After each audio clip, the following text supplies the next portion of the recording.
This is an examination of the hidden human condition. This is the Hidden Killers Podcast. With Tony Brueski. We are talking about Rex Heuermann on this segment with retired FBI and Chief of Counterintelligence Behavioral Analysis Program, Robin Dreeke, as we delve into this area of the case. What's your thoughts on the attorney, John Ray, who's representing some of the Gilgo Beach murder victims, expressing concerns about her, in his words, conning the public with the GoFundMe that is out there? Now, it should be noted it was not initially set up by her, but she is certainly receiving funds from it, and it's been going up quite substantially.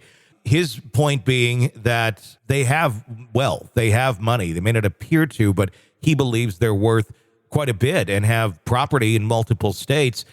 Is it appropriate to have a GoFundMe when you do have resources at your disposal right now? That's a good question about the resources at her disposal, because I did hear, again, I don't know whether it's fact or fiction, did hear that since she's covered under his medical, and I think he's losing his medical because of this. Yeah. And so with her cancer treatments, she might lose that and her medical capabilities take care of that. And I don't know what the government sees from him either, even though they do have money. Was it in her name? Is she joined? So I think there's a lot of admin and logistics kind of things. Now, that's the realism side. Who knows about the GoFundMe? A lot of people set these things up in the names of others just to make money and bilk people out of money. So sure. Who knows on that? But the potential need for it, I do think there is a potential need for it if she indeed still needs medical coverage and it's not there for her. Sure. In that aspect, I totally understand. Are we in a place where we're way too quick in society to try and put a Band-Aid on a huge problem or try and make people feel better with things like GoFundMe? Are they used too much? And in some cases, emotion plays a big deal in, I'm going to look at this poor family, look at what they've gone through. I want to give them some money, and it'll make me feel good about doing that, and hopefully it helps them.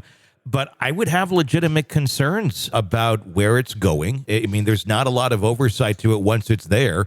And I would also have concerns about their $80-some thousand tax levy that's against them that needs to be paid off. I would be wondering if some of this GoFundMe money, once it hits an account, is going to be taken by the government to pay off Heuermann's tax bill.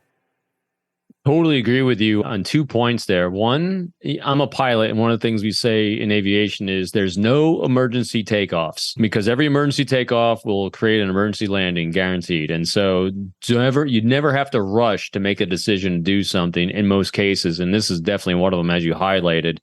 And the second part of that, I also totally agree with. People have an incessant need, and it's a human condition of ours, of wanting to be connected, want to be compassionate, want to tout that as not just as a altruism, but also for their own ego and vanity, that they're able to make a connection and do these things. Anytime there's a tragedy, whether group or individual, a lot of people will come out to try to make those connections, both from a personal standpoint as well as a greater standpoint. So yeah, you're right. And without proper controls in there, or knowing where it's going, or even who organized it, a lot of fraud can take effect. So yeah, who knows what's going on with this one. To each their own. If someone wants to contribute, that's obviously up to them. I would just say there seems to be a lot of, at least maybe not stop signs, but yield signs on this, where it's like, until we know a little bit more about where exactly this is going and why, I don't know. I would be a little bit concerned about exactly how that would all be handled. And sorry, just one thing to interject on that one. I totally agree. So a lot of times I'm asked about deception indicators and is someone lying, and which you can very rarely tell. If people could really be good at detecting deception, people would stop asking about, can you detect deception? But things that you can do to really slow things down, or at least put, like you said, put your brakes on, that's what triggered my memory on this one, is when you don't have a lot of clarity, you should be able to see clarity and transparency when these things pop up.